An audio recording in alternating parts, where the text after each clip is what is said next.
Setelah kemarin saya memberitahukan yaitu pekerjaan yang akan digantikan oleh teknologi seiring perkembangan zaman, nah sekarang saya akan memberitahukan yaitu pekerjaan yang tidak bisa digantikan oleh teknologi.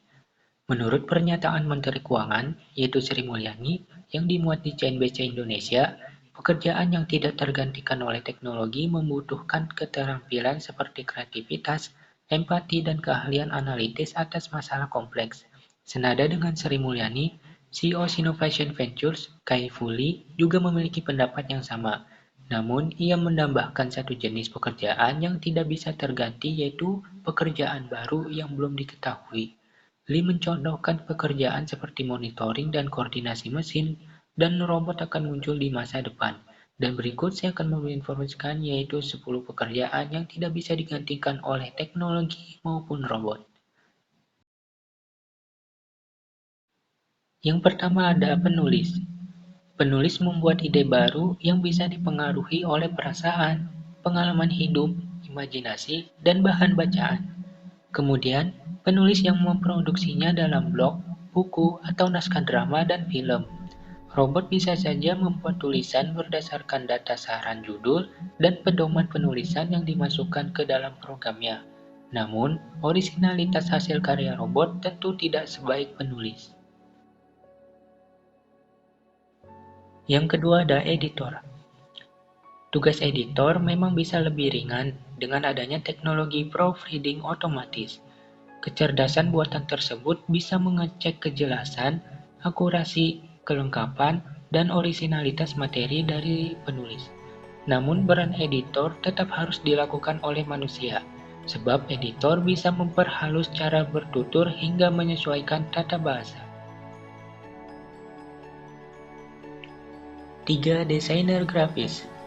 Seperti halnya penulis, hasil karya desainer grafis harus asli buatan sendiri dan disesuaikan dengan keinginan klien.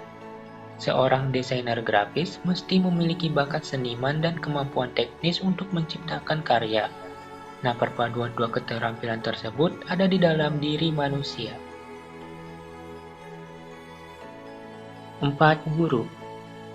Saat ini teknologi di dunia pendidikan sudah berkembang sehingga Anda bisa kuliah jarak jauh, video conference atau membaca materi ajar dari berbagai sumber.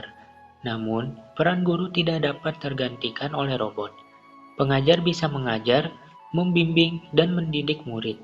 Untuk itu, seorang pengajar harus memiliki empati dan kesabaran agar bisa mengantar muridnya memahami pelajaran dengan baik.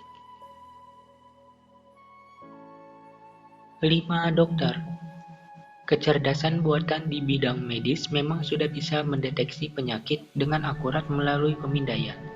Namun profesi dokter tetap tidak mampu digantikan oleh robot. Dokter mampu mengenali emosi manusia sehingga bisa melakukan penanganan lebih tepat. Salah satunya saat dokter harus menyampaikan seorang pasien yang menderita kanker. 6. Public Relation.